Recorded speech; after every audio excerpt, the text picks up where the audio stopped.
I go down there once a month. My excuse for not coming down there is my work. Go buy it. Hello, hello, hello. Hi, how is everyone? How was your lunch? You like this venue? And the food? Okay, good. So our next luncheons are going to be being held here through May. And then we take a little break over the summer and we'll be back in September. So what I have on your tables are a few things. So there are upcoming dates, Y-chip dates. Take this home, put it on your fridge, put it on your calendar. We'd love to have you attend. It's got all the lunch date information here.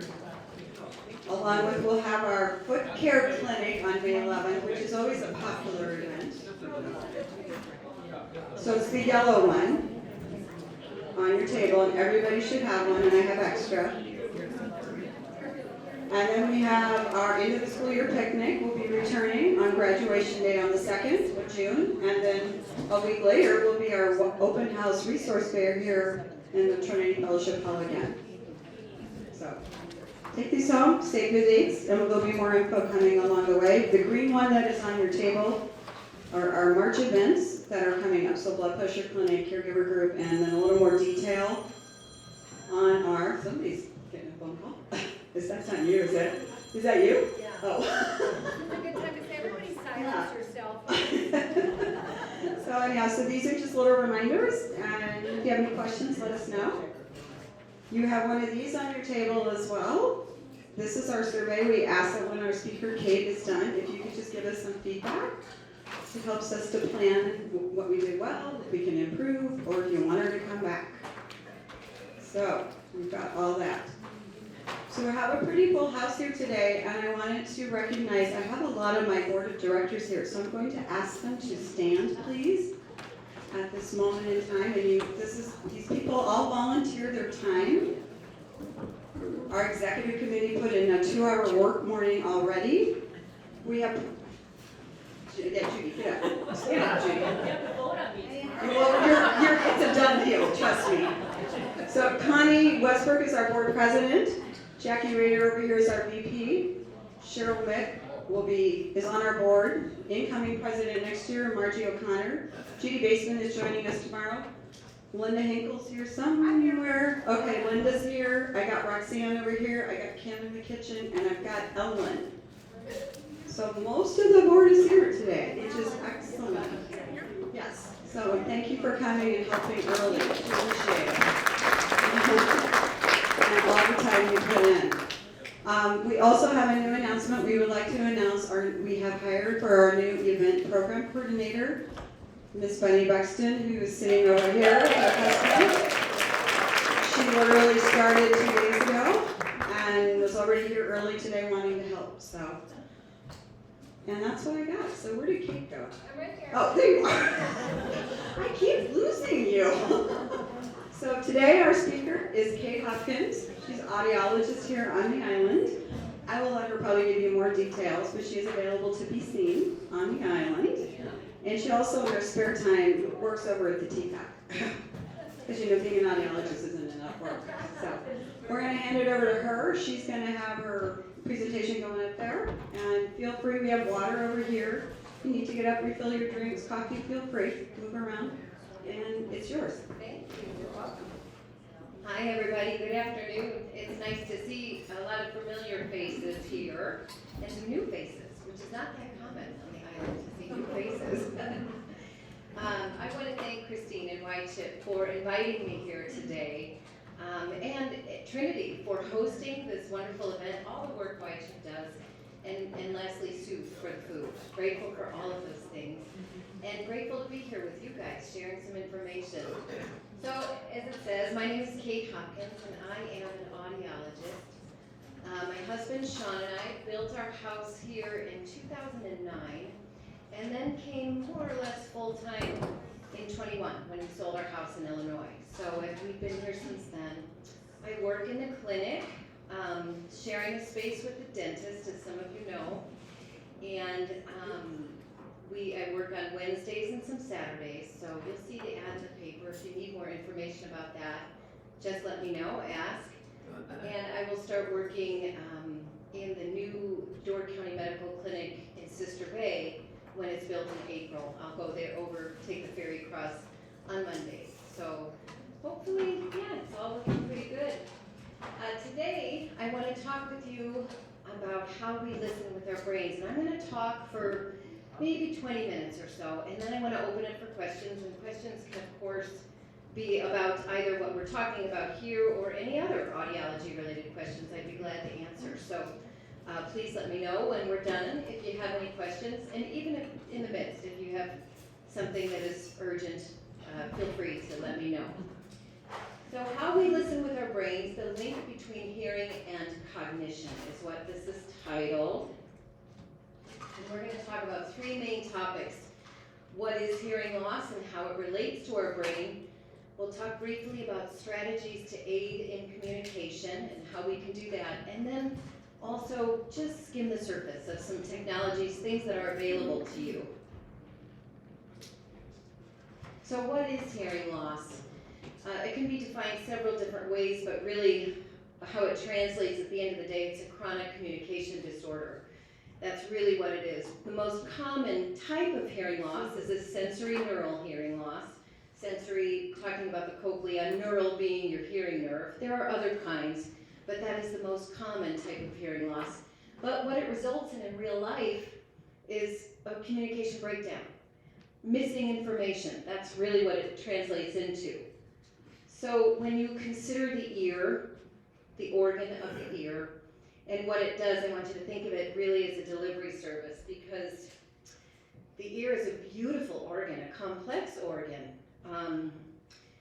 But the brain is what listens. The ear delivers sound to the brain, and the brain is what makes sense of everything.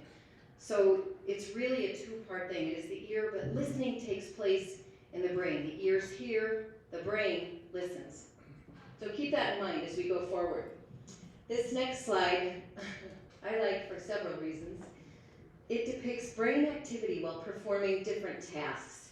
So I want you to pay particular attention to the lower left, speaking words. There's really not that much activity going on when you're talking. So that old adage of, one mouth, two ears, we should listen twice as much as we speak. Really, you can even see it, it's evidenced even in brain scans.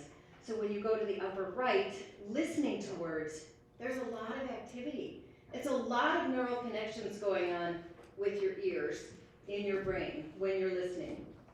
So if the ear can't deliver sound to the brain, what happens quite literally is the lights go out. All of that neural activity stops. Now, the word dementia is super scary to most people for good reason. So I will use cognitive decline. Periodically I will say the word dementia. I am not a dementia expert. Audiologists are not medical doctors, right? We can't prescribe anything, but we do happen to work a lot in this field. So we're going to define what dementia or cognitive decline means for our purposes today. And it's brain change, usually the result of a chronic disease. Hearing loss is not a disease, but it is a chronic condition. So it results in a disability which has a slow and progressive loss of skills in activities of daily living, your behavior, your mood, and most importantly for the purposes of today, cognition. Cognition we're going to define as memory, language, thinking, judgment, orientation, coordination, and awareness.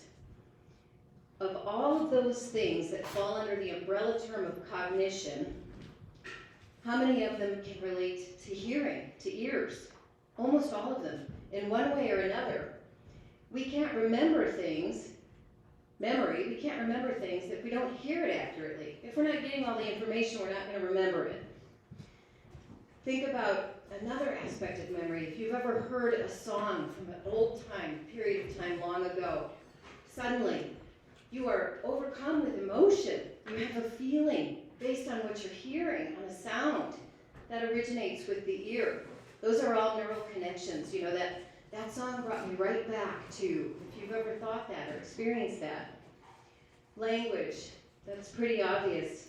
The spoken word, spoken language would not exist without hearing. You have to, it begins with hearing it. Thinking, that's another kind of obvious. Judgment, is this a dangerous sound? Is this a soothing sound? Is this something I should approach or stay away from? All of these relate in one way to another with ears. Coordination, awareness. I don't want to misquote, but the stat, with every 10 decibels of hearing loss, you are X percentage more likely to have a balance disorder. Of course, your balance system is also in your inner ear. It's not hearing, but it is all related.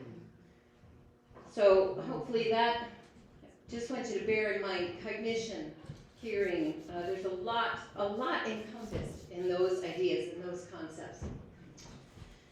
So in 2017, the Lancet Commission, and if you don't know what that is, the Lancet Journal, it's a peer-reviewed medical journal, it's one of the oldest ones. 2017, they identified 9 risk factors for cognitive decline, for dementia. Those 9 risk factors, I'm going to read them. Y'all can read, but I'm going to read them anyway. Less education, smoking, obesity, high blood pressure, sedentary lifestyle, diabetes, depression, low social contact, and untreated hearing loss. Those are the 9 risk factors for dementia. Now, they've recently, I've been reading a few articles, some newly identified risk factors are actually poor air quality, which I found very interesting, vision impairment, traumatic brain injury, and immoderate alcohol consumption, which makes sense. So we'll talk about, if anybody read, I put an article in the Observer lately where I talked about the both hearing and vision.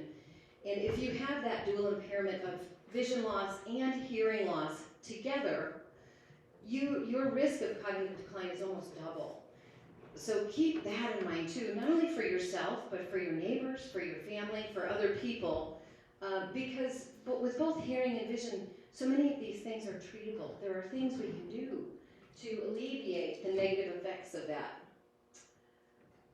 So same thing, dual impairment, a University of Toronto study where compared to a control group, vision impairment, you were 3 times more likely to develop some form of dementia. Vision loss plus hearing loss, you're 8 times more likely. So that was just a recent study that I read from the University of Toronto. So the beginning of this, it was about 10 years ago, where Johns Hopkins came out with a study. And the buzz, everybody said, oh my gosh, hearing loss causes dementia, which is a bit of a misspeak, right? But there are correlations, but that's where this began. So that was a study from Johns Hopkins, about 2,000 subjects, and they found that cognitive abilities indeed declined 40 to 50% faster than in people who had normal hearing, who did not have hearing loss. The greater the hearing loss, the greater the risk of cognitive decline. So that's when this began. This was, in my world, this was big news. This was a big deal, and it was about 10 years ago. Last month, they did a follow-up that confirmed, they dug in a little deeper.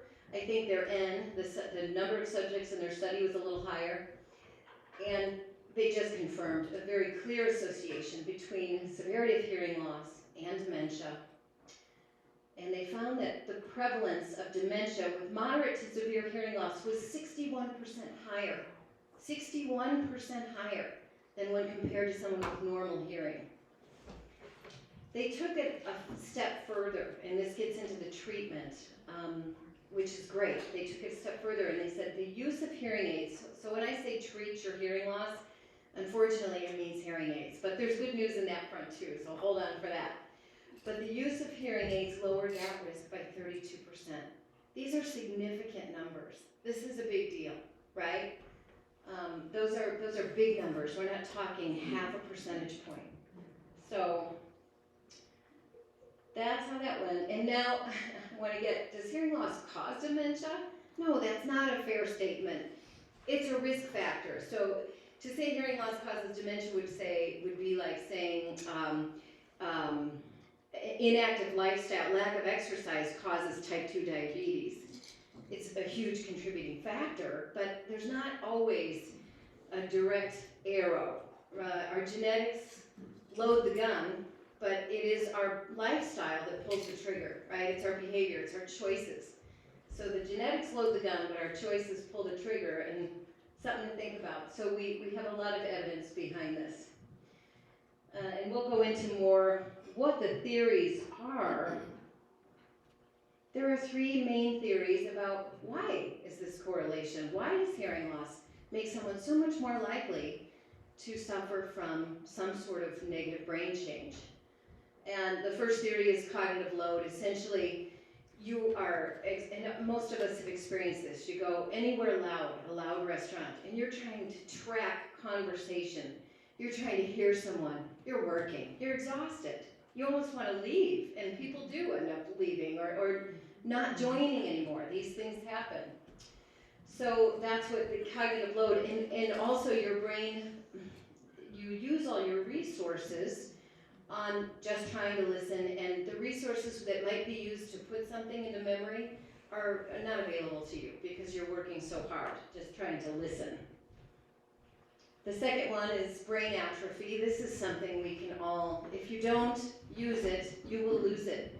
So if you think about that earlier slide where all the neural activity happening when you're listening, all of your brains are on fire right now, listening. But if you're not getting the whole message, those lights go out, and eventually that part of your auditory cortex, which is right about here, will atrophy and will stop. It'll lose its ability to process sound appropriately. So you want to keep that stimulation going. And I may touch on this later at the end, but a word to those people who will say, oh, I only need to wear my hearing aid when I'm going out to eat because I can hear at home, or at home it's quiet. Why would I put it? Well, I want to say that when you're at home and all you have to hear is your feet on the carpet or the fridge turning on and off, that's free brain exercise. Put your ears on and listen to all of the sounds, the wind blowing, whatever it is, because it's free brain exercise. It keeps those lights on. So, now, and the third theory, if we can get this slide, there we go, is social withdrawal. This is one well documented. The correlation, we can't hear, we don't understand. A lot of things happen. You can get annoyed, you can get depressed, and what the result is, you stop going to things. I don't want to go to dinner with Ted and June because I can never hear what June says. So these things happen, or I can't go to that restaurant, it's too loud. Some people feel bad. The third time they say, pardon me, what did you say? They're embarrassed. And so they'll just sit quiet and they'll pretend they understand and they don't. These are all things that happen. And so you end up pulling yourself away and you get social isolation, depression, any number of things. Sometimes you're angry. All of those things can happen. So those are the three theories that are proposed because they don't know exactly why hearing loss correlates so strongly with dementia. These are what they're putting forth at this time. So what can we do about this now that we know it's a real thing? And the main thing you can do is treat your hearing loss by some sort of amplification, some kind of amplification. Now with the over-the-counter has actually been around for years, but now it's regulated by the FDA. That's what happened in October. And it's good news because it means that something that was not accessible to everybody is now accessible to most people. I would use caution and recruit a friend, a family member, a buddy to help you ferret out what is worthwhile and what isn't if you're buying an over-the-counter hearing aid. But any kind of amplification, anytime, if your hearing loss is here and it needs to be here, if any way you can do that is better than doing nothing at all, for sure. And audiologists, of course, can do prescriptive hearing aids. which for me range anywhere, you're looking at, I don't know, average cost would be $3,000 for a pair, give or take, on either side. So they are not inexpensive. There are some over-the-counters that are almost that. Don't do that. I'm just going to say that. But there are more affordable options. So doing something, interestingly, only about 30% of the people who could use a hearing instrument actually get them. Only about 30% of hearing aid candidates, of people who really could benefit from some kind of amplification, go ahead and get that. And the reasons for that are many too. Some of it's cost. Some hearing aids they are imperfect little devices. They just are. They don't replicate normal hearing the way we remember it, the way we want to. I'll be the first to admit that. But there are improvements all the time made on hearing instruments. So, and if anybody has questions about that, I'm happy to answer. Yes. So typically they're not covered by insurance? Well, that's one of the good news. Typically not. That is changing. All these third-party payers, United Healthcare, Medicare Advantage, all these kind of different Medicare programs, many of them have some portion of coverage. Most of them don't cover the whole thing, but there'll be a portion of it covered. And it's a little bit of a project figuring out. They'll say, oh no, you have a $3,000 benefit. That's really not, sometimes it's not entirely accurate. What that means is if you were to buy $5,000 hearing aids, they give you 3 towards it, right? Sometimes you have to buy the hearing aids from, like United Healthcare sells their hearing aids, which is kind of weird, but there's a lot of people wanting to get into the hearing aid market. And insurance companies have figured that out, but what it does mean is accessibility. The accessibility is widening, and that's a good thing for all of us, really. Communication is a two-way street. It doesn't just benefit the person wearing them, it benefits the people trying to talk to you too, So, yes, creating social situations. Let's see. I'll go back. Creating social situations that have the chance of being successful. So, if you're trying to talk to your spouse, and your spouse is in the living room with the television on, and that spouse has hearing loss, and you have your head in the fridge, it's not going to work. It absolutely, I can tell you right now, you won't want to do that. So the ideal communication situation is 3 to 6 feet face to face. We actually hear better when we can see better. It sounds funny, but I say to people, make sure your glasses are clean and put them on because you'll hear better. But it's true, because we're all lip readers, whether we know it or not. Our brains, which are so fascinating and awesome, will see lip shape, expression, take cues from context, different things, and makes a lot of sense of what's going on all those fronts. So yeah. So we want to, 3 to 6 feet, face-to-face communication. It's going to be our best success story with talking. Go ahead. And one other thing, too, is sometimes if you think you heard something and it doesn't make sense, ask them to repeat. Yeah, so, yes, the comment was if you think you heard something, in case any of you didn't hear that, if you think you heard something, make sure, double check.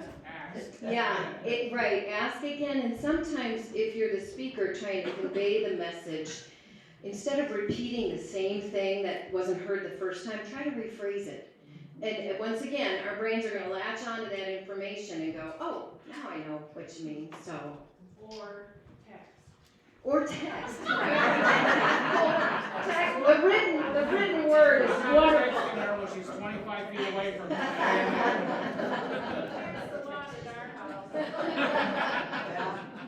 Keep her upstairs and text me. Yeah. Well, that I can understand. I can't accept it, but I understand. Yes,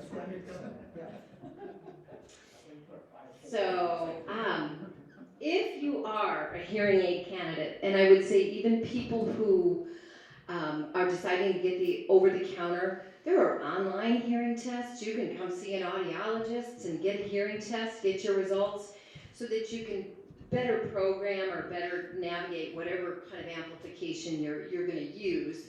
But regardless of what you use, you must wear it consistently, all day, every day. Otherwise, those neural connections cannot reform. They cannot come back together if you're off, you're hearing at 25 decibels now and 50 decibels now. Put your hearing aids on like you're getting dressed, like you put your pants on, and leave them on until you go to bed. There are some people I know who even will sleep with 1 or 2 hearing aids on just for the awareness. It makes them feel better because they can hear what's happening. So do be consistent about wearing it, and know that also in the state of Wisconsin, regardless of where you get your hearing aid, from an audiologist, from Costco, from over the counter, you have a 30-day trial. That is a state law. You can return that instrument. Some people will keep a portion, know that going into it, they'll keep a portion of money for the return. Other people will give you a full refund, but that's information you want to know before you buy something. But do know that if it's not working, if you don't like it, you can return it. Yeah, there's a lot of information out there about that, and it really can be a little bit of a briar patch. So, let's see. We do have, now, there's other technology. I feel like I'm missing a slide in here, but there is other technology in addition to hearing aids. This is something else you can do about it. There's amplified phones. Most states, including this one, has programs where you need a signature, you need your physician or your audiologist to send in an application, but you can get a free amplified phone for your house or a free caption phone, the CapTel phones, if anybody is familiar with those. It gives you a visual display, a screen, a typing of the person talking to you. It shows up on the screen. There is a third party involved in that. They are only hearing the speakers, they're only hearing one side of the conversation, but I do want everybody to know there is a person listening to that, your half of that conversation, and then they will type it on the screen. These require internet, and they work best if there's fast internet, just to say that. Otherwise, because, yeah, well, you'll be listening to the conversation, and then 10 seconds later, you'll be reading what they said 30 seconds ago, and in the meantime, it's moved on, the auditory has moved on, it's a little bit bewildering. So if you have really fast and reliable internet, these work best. But they do have programs where these are available to someone with certified hearing loss at no cost. Do they have like voice to text at all? The question was, do they have voice to text at all? There are voice to text apps for smartphones, that I do know. A lot of different smartphones have that. I don't think they do it in these free programs. So, it's unfortunate but true that a lot of the government programs are not real cutting edge. There is an AI available on the internet that actually will do that. An AI, an artificial intelligent program that will do that. But again, you better have good internet. Yeah. Yeah, so there's hearing aids, phones. Someone else, Laura said text. So smartphones are very helpful tools. FaceTime, if you can have a conversation with a loved one and you can see them and hear them, that is certainly going to be a more successful situation. There's lots of fun little tools and things that you can get with your hearing aids, like remote microphones. You can get they're almost like the size of a fun-sized Snicker bar. And if I were having a conversation with Stan, for example, he would be hearing me directly. It would stream, or I would be hearing him directly. It would pick up him and stream right to my hearing aids. And it works at about 35, 50 feet, so In that case, you might be able to have your head in the fridge when you said something. Unless that light bulb is incandescent, it might set up a signal. Yeah, right, and let me get some buzzing.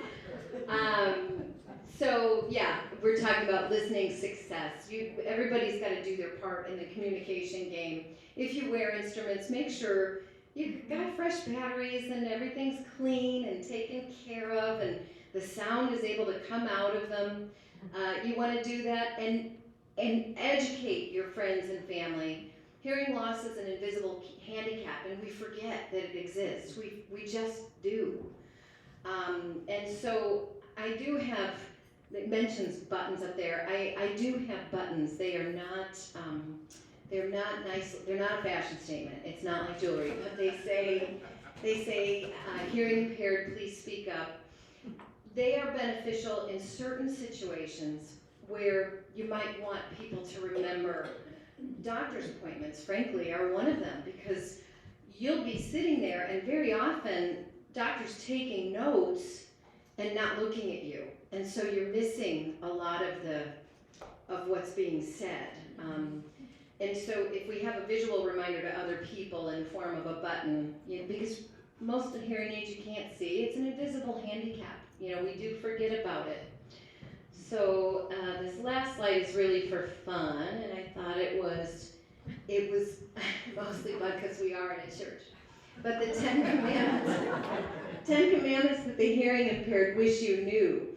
Thou shalt not speak to the listener from another room. Thou shalt not speak with your back to the listener.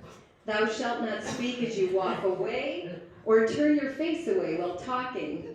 Thou shalt not speak with the background noise being louder than the voice. Do not start to speak before getting the listener's attention. And a word on that, if you were to get someone's attention before you began speaking consistently, that would probably alleviate 50% of communication breakdown. If they know that you're about to speak. And every time I say that, I get this vision of people saying, "Excuse me, I'm about to speak." But do not speak when your face is hidden in shadow. If you can help that, don't obstruct the view of your mouth. You don't want to be doing this. And don't speak too fast or by shouting. And mostly, because it is the invisible handicap, we do want to remember to be patient, to be supportive, to be kind. And now that we know really the importance of hearing and ears, and I can't stress it enough, when you think about what your ears bring you, information, you could even argue really ears are kind of the pathway to the heart. You speak loving words to each other. Music. Can you imagine life without hearing music? Like, music can motivate you. It can make you sad. It can make you feel invincible. That all starts with your ear. That all happens with your hearing. So do what you can. Hang on to it. Take care of it. And be supportive and loving and understanding of each other, because it is an invisible handicap. It is important, and it's also quite common. So let's bring it out into the light and do what we can about it. So that's it. I am done. Please, if you have questions. Yes?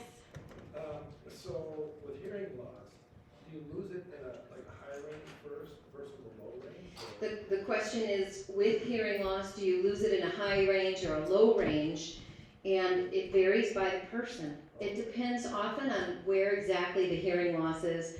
The most common type of hearing loss is a high frequency sensorineural hearing loss. And that will take out your consonants, your things like S and T and K. And you think about S, T, K. Those are high pitched and they're soft. So they're gone. So what happens is speaking with something like this. It's muffled. You're not getting that crisp, clear consonant sound. That's a high frequency hearing loss. And again, our brains are they're so masterful. They will try to fill in. Did they say hat or pat? And a lot of times we get it wrong, but that's our brain trying to fill in gaps. So, when you hear something you don't understand it, that's part of hearing loss. the question is, when you hear something and don't understand it, that is part of hearing loss.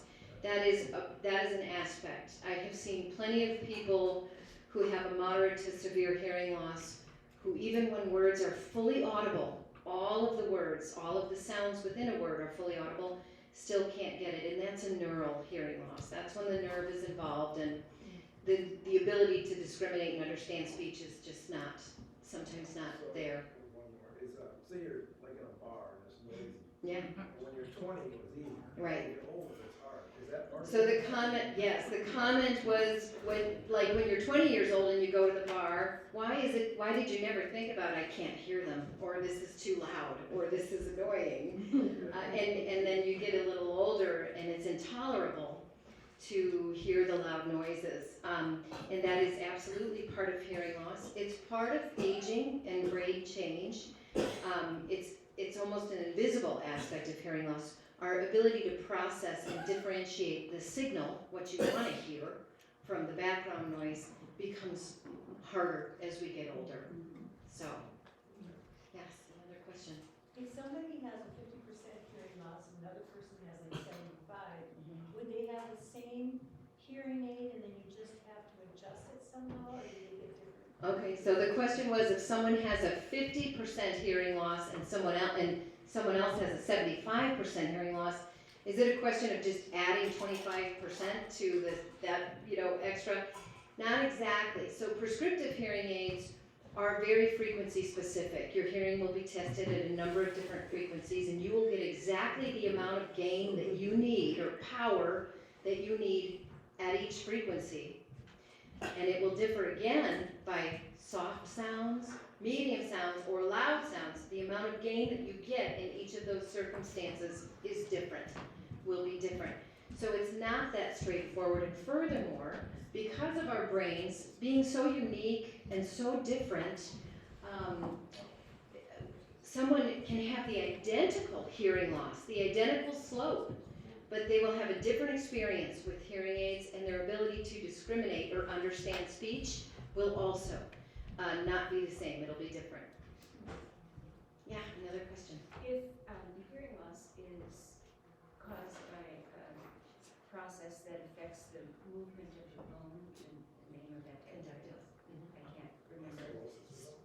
So this question deals with conductive hearing loss and the three little bones, which are the smallest bones in the human body, fun fact, the malleus, incus, and stapes. And there are several conditions. That's a conductive hearing loss. The transmission of sound funnels into your ear canal, it hits your eardrum, and then that malleus is actually connected to your eardrum, and it starts a vibration process. And so if it's frozen because of otosclerosis, then that's a conductive hearing loss. Otosclerosis can be often treated surgically, fixed, so you can have a surgery for that. Many forms of conductive hearing loss can be fixed if you go to an otolaryngologist and ear, nose, and throat doctor. They can. My guess is that hearing aids would not be as effective. Actually, so then the further comment was if it's a conductive loss, are hearing aids as effective? And the answer actually is yes.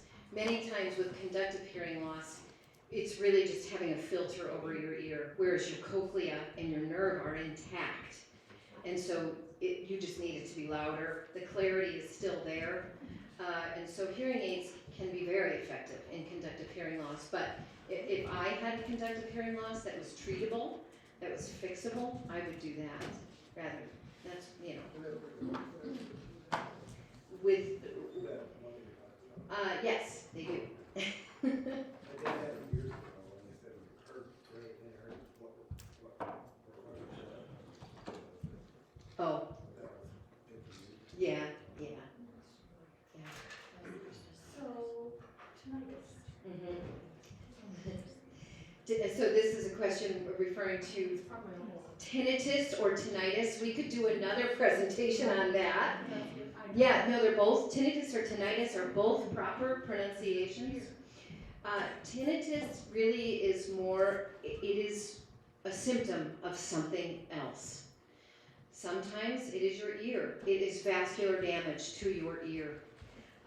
Medications, unfortunately, many medications are brutal on the Sometimes it is your brain making a sound, trying to fill in gaps, because most tinnitus is the result of a high frequency hearing loss.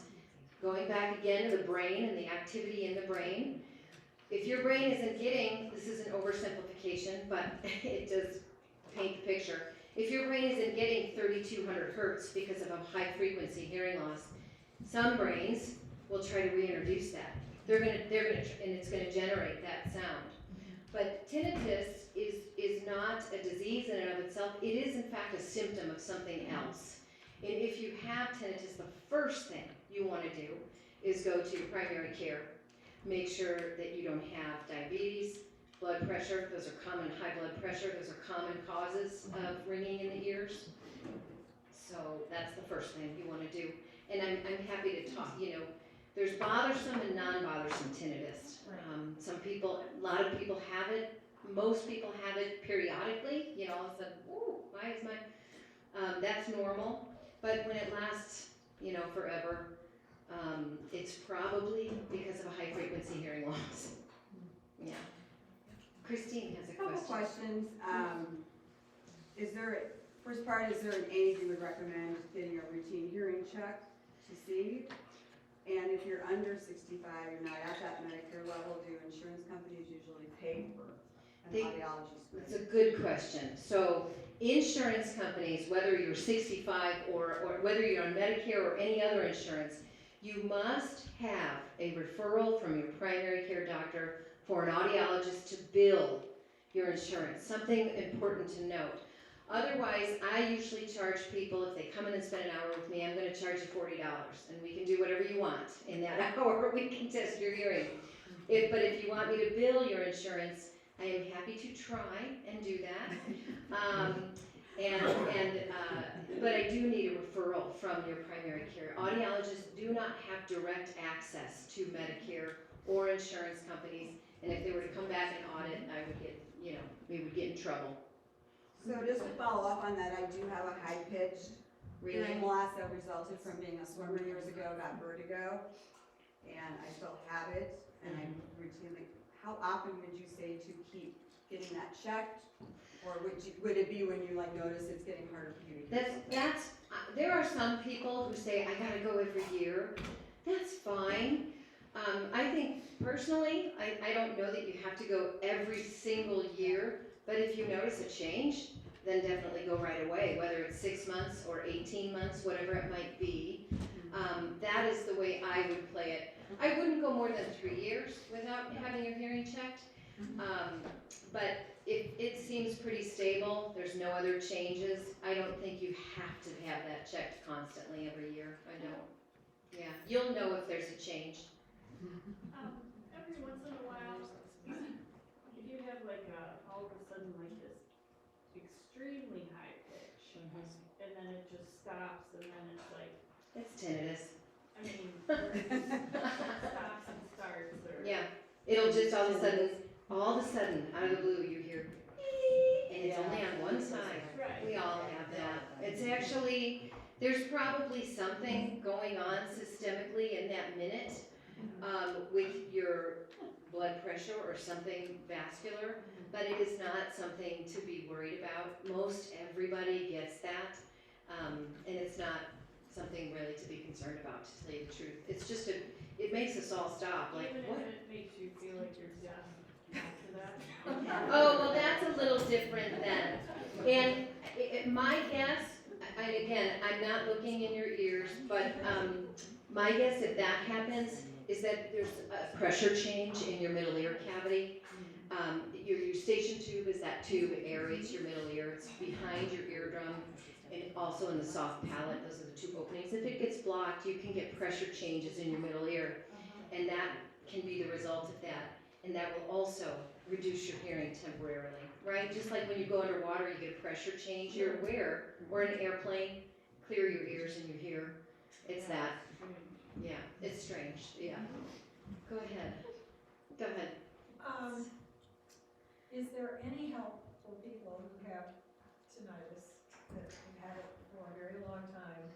And could it have also been caused by a very loud noise? Yeah.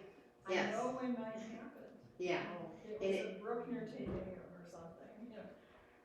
yes, And, it can had it happen. all checked with the doctor and everything, and no reason for it, other than Well- very loud. So there's two questions really embedded in that. There's, can you cure it? And can you do something about it? And those are actually two different answers. Oftentimes in that case, you can't cure it. So my guess, you had a loud impulse noise. You think about the cochlea and all those little hair cells in the cochlea. And the analogy I say to people, when a loud, that's a fluid-filled space. When a loud sound comes in, imagine palm trees in a tsunami. And they are, that loud sound gonna come in, that wave through the water, and it's gonna knock everything down. Sometimes it's a temporary threshold shift. Eventually, things will recover, but oftentimes not everything does recover. There is some degree of permanent damage, and that can be, so there's no fixing that. You know, that does end up being something you have to just know what it is. Don't be afraid. The antidote to fear is knowledge, right? So find out and let's put the pieces together. But the truth of it is, we'll never know for sure if that's, but it sounds to me, I would go with, yeah. So this is anecdotal, but I know more than one person, myself included, that tinnitus began after the COVID. Yes, I've heard that. This comment is about vaccinations or COVID itself. And yes, there does seem to be, we won't know the answers to that for a little while, but there has been a kick up in tinnitus with all of that, for sure. And how has the technology changed in here? I mean, you know, when I think of hearing aids, I think of my sweet father-in-law and these gigantic things, you know, for his ears. My mother-in-law would talk, and honest to goodness, you see him take his finger and Turn it down. I will tell hearing in people, you're kind of lucky because you get to turn it down. So, and my mother-in-law, who was really the one that had pretty profound hearing loss, because they were so aesthetically, Yeah. she had short hair. she Yeah. had really- There's all kinds of different instruments now, and the technology does continue improving in terms of decreasing that signal to noise ratio so that we hear more of what we want to hear and less surrounding noise. There are many hearing aids that you can't see at all. They go right into the ear canal, and even the ones that are commonly used now that sit on the top of the ear with a little wire. But you know, from an aesthetic standpoint, I think they're nice. So yes, technology is always improving. The manufacturers honestly do a good job. They really do. You have to stay somewhat independent of them, but I'm grateful for the work and R&D that they do. They really do improve it, and they are extremely helpful to audiologists. They really are. So, yeah. So my question is about an over-the-counter version compared to an audiologist prescribed version. Yeah. And you were talking about, you know, adjusting to the frequencies that a person needs. Yeah. Is it true that that's really only available through the audiologist avenue? To some extent, some of the over-the-counter hearing aids, I believe, will have, you can adjust, almost like you know, adjust a stereo for the equalizer, the frequency. You can do some of that. Now you have to know what it is, but the primary difference, an audiologist can measure what's actually happening at your eardrum. They're going to measure what's going on at your eardrum and make sure that that hearing aid is giving you what you need in your ear, and that is probably the fundamental, really the real value in an over-the-counter. But again, I would say I would rather see someone get an over-the-counter than do nothing, for sure, absolutely. Yes. I think that sometimes the hearing loss could be due to excess of wax in the ear. So if you go over the counter, you don't know that. Right. You know, you're really not solving it. It's absolutely, not only that, it would not be successful in that case, but you're probably going to get a lot of feedback or whistling because earwax does cause hearing aids, regardless of where they're purchased from, to feedback and whistle.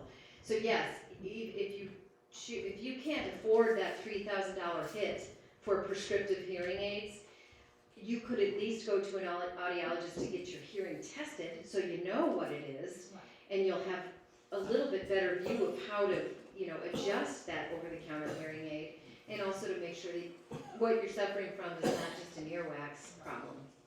Yeah. Yes, Diane? So from what I'm taking away, one thing we could all do is get that hearing test so we have a baseline sort of for future. Absolutely, a baseline is a great idea. And then the other thing that I had a question on, you talked about how important it is to wear them from the start to the end of the day.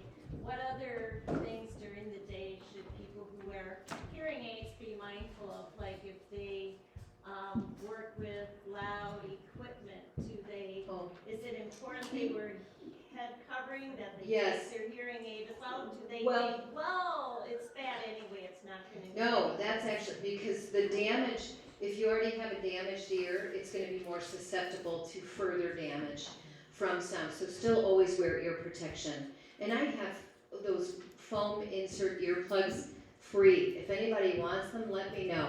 I have a whole box, I think 1,000 of them. So you can't wear those with your hearing aids. you cannot wear those with your hearing aids, but a note about hearing aids, audiologists, prescriptive hearing aids will never go too loud. They are set, they will never, there is a point at which they stop amplifying, and that point is before damage can occur. So there comes a volume point where a hearing aid is actually going to serve as like a plug in your ear. So if Larry's running the lawnmower, he should wear his hearing aids.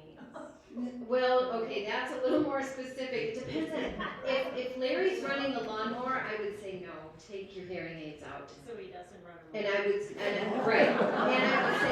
and wear hearing protection. And wear hearing protection. There's a lot of really, really great hearing protection, not just those foam rollers, but there's hearing protection for hunters, for music, for people who like to go to concerts.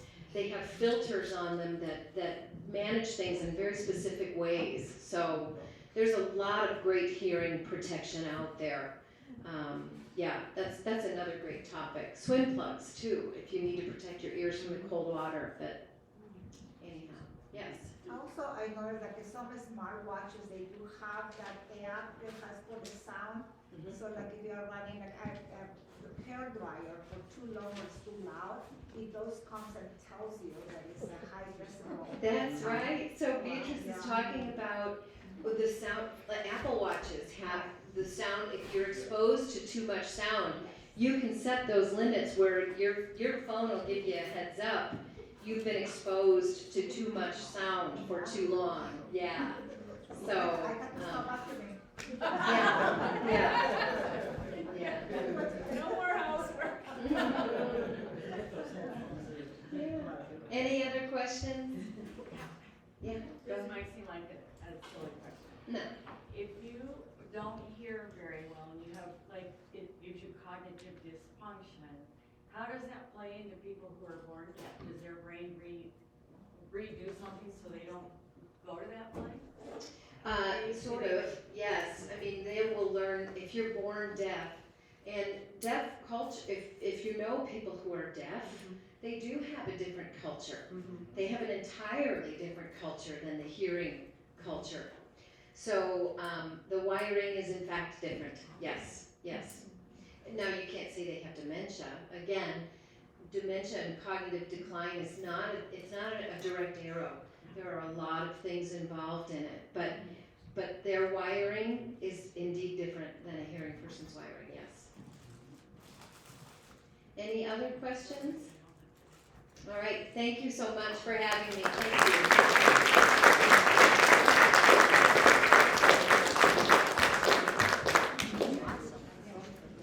So if you can go ahead and fill out your surveys and you can just leave them on the sign-in table would be great. Couple other things that are over on that table. We have the 911 cards to fill out and put on your fridge. Hopefully you never need it, but it helps the rescue squad tremendously if they have to respond to you. So please take a newsletter and Last but not least, this is Nurse Direct after hours. If you ever need medical advice and the clinic's closed, this is the number. Grab one, throw it on your fridge. We're gonna draw for the gift certificates. Sarah forgot to bring it, but we will get it too. So.